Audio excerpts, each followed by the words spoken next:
in week 12 was planar tracking in Mocha. And this is an example of when you want to replace a screen, like for a tablet or a smartphone. So it's a very useful skill to know. So I'm going to go over it briefly. You already have, like I said, you've got the notes where it spells out step by step that I made for you in PowerPoint. So here's the video I shot. I'm not going to make a new composition. I'm going to have the video make the composition for me as I discussed before. Here's the settings: 1920, 1080, square pixels, 23.976 frames per second. It's a H.264 file.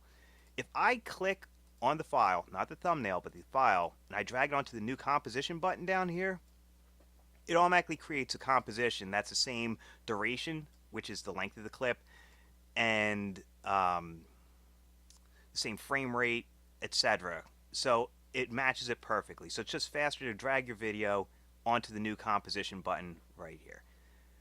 Now I'm going to need to open this in Mocha. And I want to show you before I do that. Let me zoom in here. When you're tracking objects, it's useful to have a contrasty image for the tracker to find. So I did a dark green, light green image. I put it on my phone, cranked the brightness of my screen up to 100%, and scaled up the pattern so that the tracker will be able to at least have something easier to reference when this is moving around. So that's just a little tip for you. Alright, so I've got my layer selected I want to track in Mocha. So I go Animation, Track in Mocha AE. But before I do that, I'm going to save it because, like I said before, this program crashes a lot. So I just went Animation, Track in Mocha, then we wait for Mocha to open up. Alright, so this is the range of frames. Here's, like I said, it's 23.976 frame rate. That's fine. This is where it's all referencing from. Everything looks great. So I'm going to hit OK. But it's a good habit to check and make sure. Okay, now, here's me just looking very thoughtful. And I'm going to wait till we see the front of the screen. Right here. So I moved my playhead. It's right here. I just clicked and dragged. That's called scrubbing, when you move the playhead rather than play it at normal speed. The X spline, I'm going to create 4 points around the corners of the screen. And they'll automatically, by default, have rounded edges, and I'll show you how to change that. So I'm grabbing my magnification tool, and you can click and drag if you want to zoom in. And then I'm going to use my hand tool to move myself around the screen. Here's stabilize. I'm going to stabilize the shot. They changed it on the other version, but like I said, I'm just doing this quickly. I'm putting one at each corner of the screen, and you can see by default it has rounded edges. To end it, I'm going to right click to create my final dot, my final point. So this will increase or decrease the radius of the corners. I'm just clicking and dragging the square point out here because I want squared off edges. And you'll notice up here it shows you where the mouse is at. So I'm going to get that corner and that corner and that corner. Sorry about that. The alarm is going off on one of the phones in the background. You'll want to watch out for fingers and whatnot in your track. So I've got, this is looking good. Here's my track forward button. I'm going to track forward and watch it as it moves.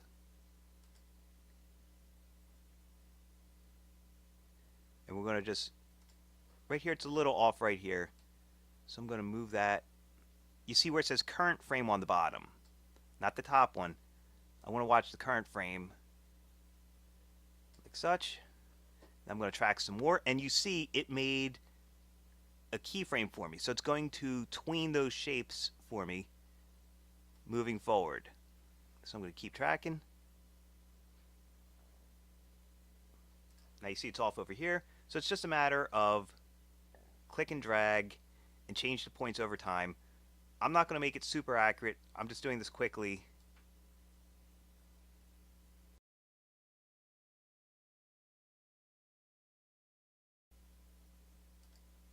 You see it's off here because of the glare of the camera. So let's find out where that goes. Not the glare of the camera, I mean the glare of the lights. You know what I meant. right here.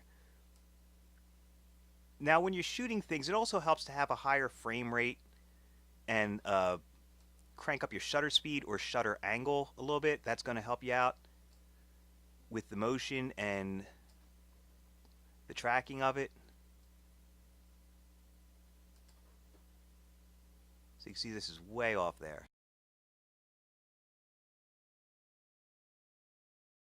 So say this is all perfect. You're like, wow, that's the most amazing thing I've ever done in my life. Export shape data. This button right down here is what you're going to click on. So I click on that. All layers, copy to clipboard. Now when I go into After Effects,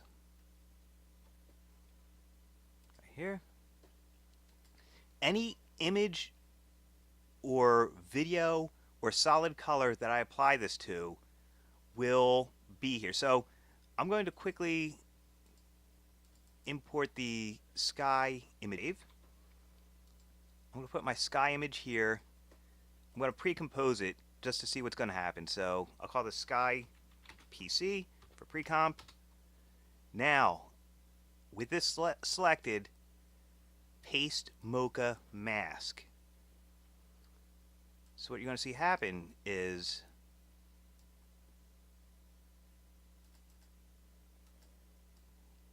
this image right here. Go back to right here. Once we get to about the 65 mark, so let's hide this. Let's just drag the sky in.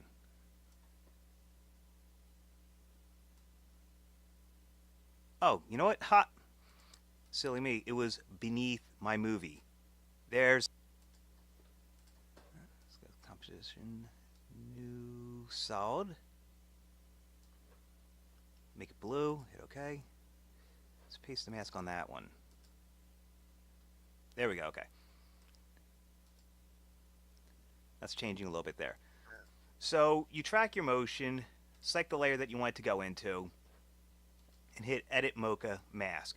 And again, since it's treated as a mask, if I hit the M button, I can edit it in post-production here. So if I need to expand my mask, like such, it will expand it, or I can contract it. I can feather it, since I pasted it in as a mask to help with the compositing of it. Okay, so what I've done here is to show how screen replacement works. I tracked this a little bit better, and I put the image of a sunrise that I'd shot inside a pre-comp, and I applied this layer mask from the solid to it. So there's the keyframes for it. Now, I'm going to zoom in a little bit here.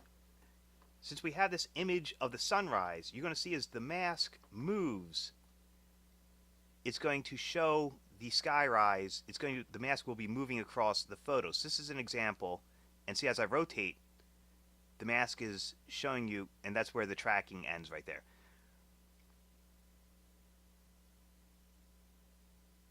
So think of it as, like I said, here's the image. You see where it is. It's scaled and positioned here. And the mask that was created in Mocha is moving across that image. So now you can more easily see right here what the track is doing.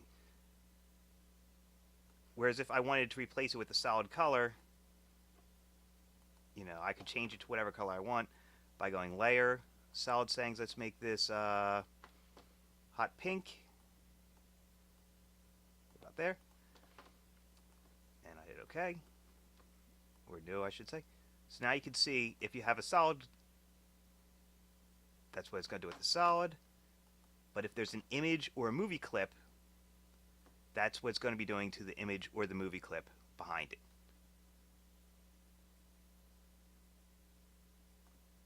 So that is planar tracking in Mocha and screen replacement. You can see how you get creative with it, or you just make a solid color, or you put a movie clip in there. Like I said, as you see what it's doing with the image, if this is a movie clip, it's going to be going across the movie clip as well if you do this type of technique to it.